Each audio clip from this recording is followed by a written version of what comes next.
At 28 years old, I hadn't even experienced a death in the family. I knew nothing about adversity, especially life-changing adversity. But that's the thing about it. It doesn't tap you on the shoulder and say, this is what's going to happen to you in a few hours. You don't get that kind of warning. For me, it was on March 26th of 2001. My patrol car was struck from behind by a taxi cab.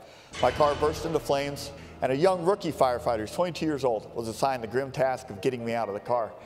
And as he approached my driver's side window, he turned to his captain. He said, "Captain, this guy's dead." And he broke my driver's side window, and I reached out to grab the roof of the car, and he said it scared the hell out of him. I'd received burns to 43% of my body, my neck, head, and face being the worst. They were 4th degree. My shoulders to my hands were 3rd degree, and the tops of my thighs. My chest, my stomach, my back don't have a mark on them because of my bulletproof vest, which I ultimately credit with saving my life. Now, a lot of people see me today and they think this is what happens when you're involved in a fire. And it's been 15 years, I've had 54 surgeries to get to where I'm at today. That's what I looked like when I arrived at the hospital.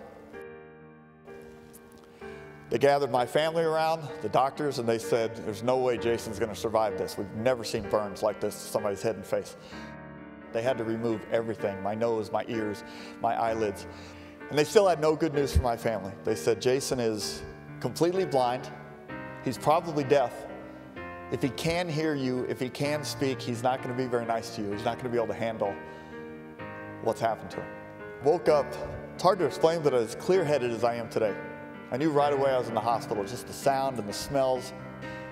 Why can't I open my eyes? Why can't I move? I was just at work. I've got 1,000 thoughts just flooding into my head. And thankfully I wasn't alone. It was the middle of the day and my wife was in the room.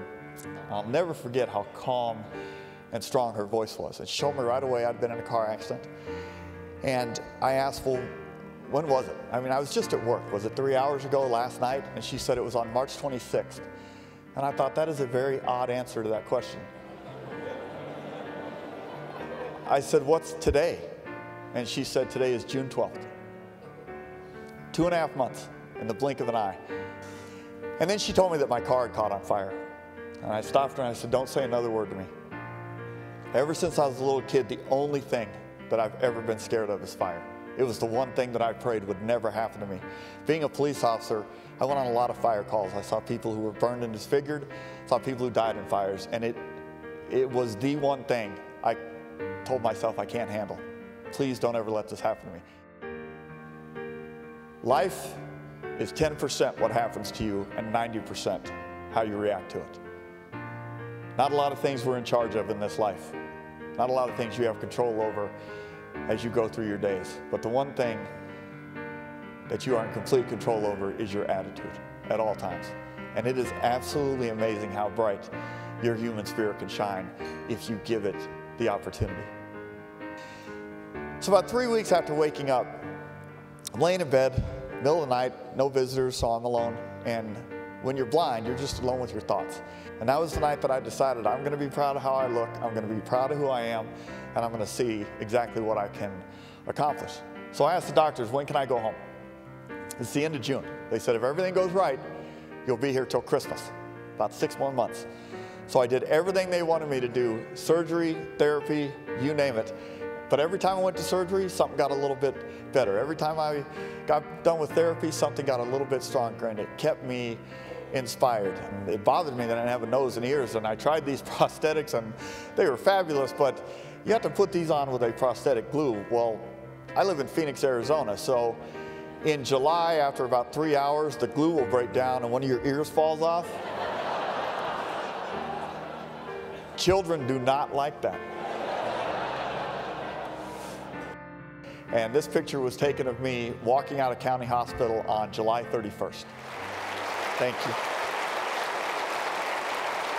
Proudest day of my life was November 12th of 2002.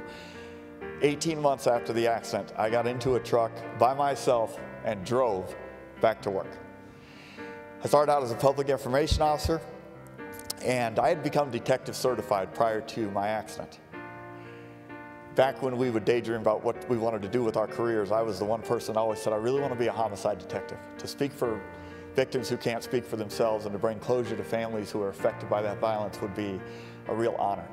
And 18 months after returning to work, I was able to join the Phoenix Police Homicide Unit, and it really did a lot for me in my recovery to get back on my feet and healthy and be productive again. The doctors had taken me from 100% darkness to where I'm driving to and from work, reading and writing reports. I'm investigating detailed homicide scenes, and I was really taking that beautiful second chance for granted. For me, the worst part of this whole journey was the 9 months that I spent in that darkness of being blind. The gift of eyesight is incredible. Don't let the pain of today blind you from the promise of tomorrow. The sun is going to come up tomorrow whether you want it to or not. And if you choose to get on board with that day and put one foot in front of the other, there's absolutely nothing that you can't accomplish. 15 years ago, I would have said, I can't do it. I would have given up before it even started.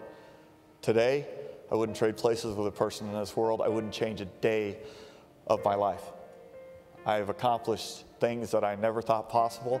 I look forward to all the days I have left. I'm soon going to turn 44 years old and hopefully have so much life left on this earth, and I plan on enjoying every part of it.